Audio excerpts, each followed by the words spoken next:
La chef béninoise Kate Sonon s'est engagée dans un défi inédit visant à inscrire son nom au Guinness des records pour le plus long marathon culinaire. Installée au Palais des Congrès de Cotonou, elle enchaîne les plats sans interruption avec l'objectif de tenir au moins 15 jours consécutifs derrière les fourneaux. Le samedi 12 décembre 2025, alors qu'elle franchissait le cap des 288 heures de cuisine, soit 12 jours, elle a reçu un soutien de marque. Le président de la République, Patrice Talon, s'est rendu sur les lieux pour l'encourager, déclenchant une liesse populaire parmi les nombreux visiteurs. Drapée du drapeau national, la chef a accueilli les mots du chef de l'État qui a salué une performance extraordinaire. Vous honorez le Bénin, c'est quelque chose qui me touche le cœur. Bravo, a déclaré le président Patrice Talon, vêtu d'un t-shirt bleu foncé et d'une casquette assortie.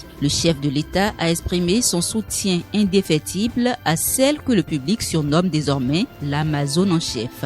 Il a indiqué suivre son parcours au quotidien et lui a exprimé le souhait de la voir aller au terme de son défi avant de conclure par une accolade chaleureuse. Ce marathon culinaire se déroule dans un contexte particulier marqué par la tentative de coup d'État déjoué du 7 décembre, mais Kate Sonon poursuit son aventure sans se laisser détourner de son objectif. Chaque jour, elle distribue entre 1000 et 1500 plats aux visiteurs, mettant en valeur la richesse de la gastronomie africaine à travers des mets tels que la tassi, le manioc accompagné du haricot ou encore le djongoli à base de farine de maïs et d'huile rouge.